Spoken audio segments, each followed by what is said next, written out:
برایەتین بڕیارە چەند کاتژمێرێکی تر چەند خولەکێکی تر ئازاد بکرێەوە تاکو ئێستا فەرمانبەرانی ناو بەڕێوەبەراتەکە لەسەرەوە وەساون کە بەڕێوەبەری فەرمانگەکە بێت واشۆی کۆتایی لەسەر ئازادکردنی ملازم فەرامۆش بکات. ئێستا من بۆ وەرزگرتنی زانیاری زیاتر یەکێک لە براکانی ملازم فەرامۆشم میوانمە ئەمەوێ زانیاریەکان لە زمانیەوە بگوازمەوە بەڵێ سڵاوی خوای گەورە دەبێت ئەگەر بیت ئەم لاوای تۆ زیاتر زۆر سپاسەوە.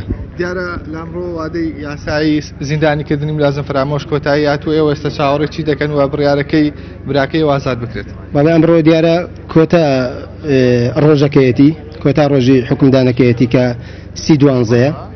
ئێستا چاوەڕوانی ئەم خەڵکێکە دەبینن چاوەڕوانی بەڕێوەبەری سزمەکەیە بێت بۆ ئەوەی ئیمزایەکە بکرێ و ملازم فەرامۆش بێتە دەرەوە. زۆر باشە.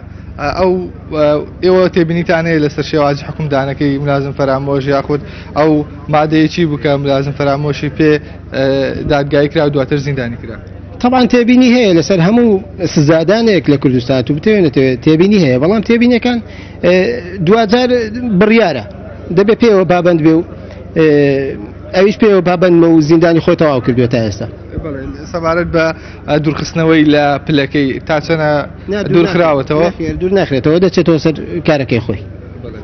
واتە دوای تەواوبوونی زیندانیەکەی لە هەمان بەڕێوەبەرایەتی خۆی دەست بەدەوام دەکاتەوە؟ دوای تەواوبوونی حکومەکەی دەچێتەوە هەمان بەڕێوەبەرایەتی ڕاپەڕین لەوێ دەوامی خۆی ئاسایی دەست پێ دەکاتەوە. زۆر باشە. ئێستا ئێوە دەبینی خەڵکانێکی زۆر لێرە ئامادەن بۆ پشتیوانیکردن لە ملازم فەرامۆش، تا چەنە پشتیوانیە بە گرنگەزانی بۆ داکۆکیکردن لە مافی گشتی و هەروەها داکۆکردن لە ئازادی ڕادەربڕین؟ بەتاکید ئێمە سوپاس و پێزانینمان هەیە بۆ هەموو ئازادی خوازان، بۆ هەموو دۆستان، بۆ هەموو ئەوانی پشتگیری دەنگە ناڕەزاییەکانن بە تایبەتی لە کوردستان. ئێمە تەقدیرمان هەیە، بەڕاستی احتراممان هەیە بۆ ئەم بەڕێزانە. سپاس بۆ تۆ، سپاسەوەی کە لەگەڵم بووی.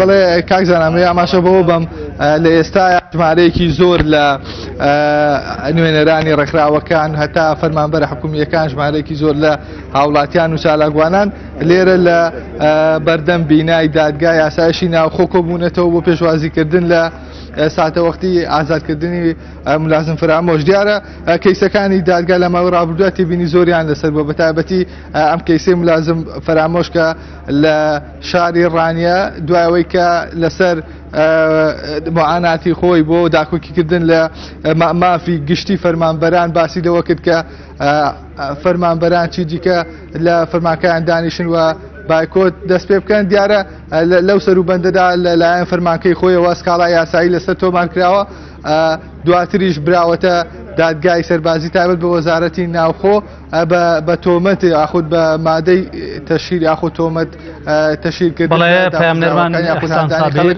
لێرە دادگای لە شاری سلێمانی و لەگەڵمان بوو.